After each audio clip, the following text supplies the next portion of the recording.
inmates and corrections officers are accused of disturbing crimes inside the federal prison in Sumter County. And those charges are very serious. They range from sexual assault to murder. Prosecutors say these charges come as a result of a multi-agency investigation into criminal activity at the Coleman Federal Prison.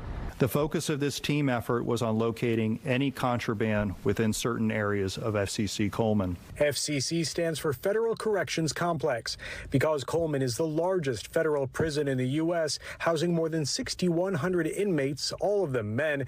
U.S. Attorney Roger Hanberg says they decided to proactively investigate the facility.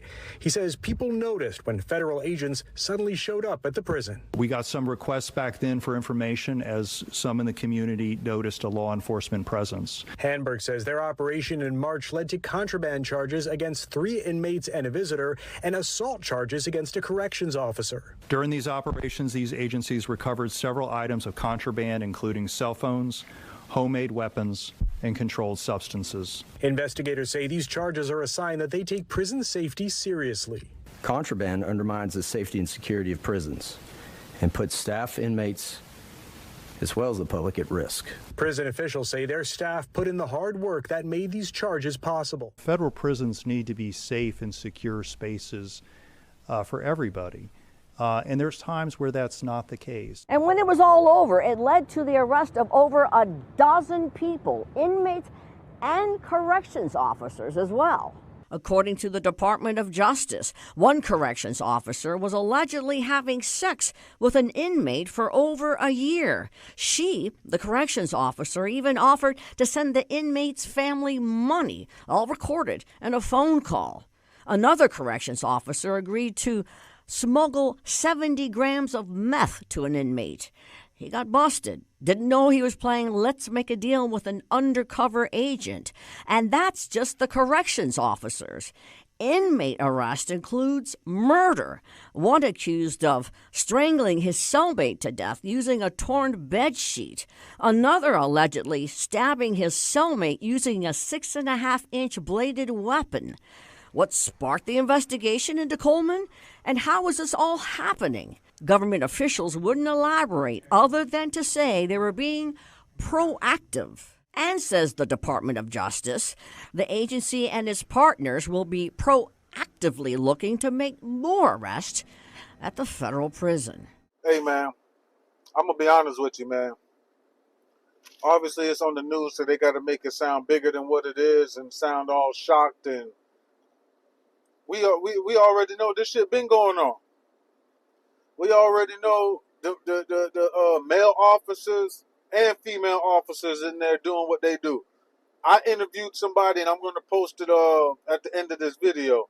I interviewed somebody who did 13 years in the feds. She said dudes was in there getting the female inmates pregnant, STDs and all that shit. So it's like, and this is her doing 13 years. So it's been happening before her, after her, and still gonna happen. You can't stop that. The only way you can stop it is put the females with the females and put the men with the men.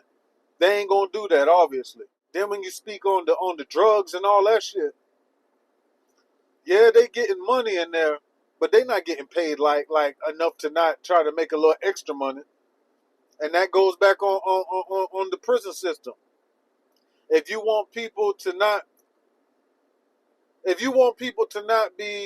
entertain illegal shit to get them in trouble, you got to make the pay worth it. Unless it's just pure greed. So you can't be surprised, man. How else do you think drugs is getting into prison? The inmates is inside. How else do you think they getting shit in there? How else you think they getting shit to sell? Cell phones and all that type of shit. It's not like they going to T-Mobile, getting a phone and then coming back to prison. It's like, come on now, they gotta be smarter than that. So them doing an investigation inside that prison, clearly something happened or shit was going on to where they felt like they had to do that. And this is like, it's like a heads up to the people that's locked up. You got to be careful of who you're interacting with and what you're saying and what you're talking about on the phones and the people in there. Because as you can see, the person you talking to and telling all your shit to could be a damn fed, and you never know it. Got to be smarter than that. And the jail's got to be smarter than that too, because this shit's been going on. So, I mean, I can't be mad at somebody in there serving 30, 40 years, and then they want to try to fuck on the corrections officer. Because, I mean, goddamn, if I'm in there doing all that time, and I see somebody giving me some play, I'm going to try to knock her ass down too. I mean, what the hell I look like? You feel me? So, you got to be smarter about what you're doing. Keep the men with the men and the women with the women. It's just like when you in school, going to PE or in the locker room. The girls can't come off in there. The women PE teacher don't come off in the boys' locker room. No, they knock on the door, pop it over. Hey, y'all hurry the hell up. You gotta do something. If you want to change the outcome, you gotta change the things that's going on. Clearly, what y'all got going on ain't working. Y'all let me know what y'all think about this video, man. Like, comment, subscribe, hit that notification bell.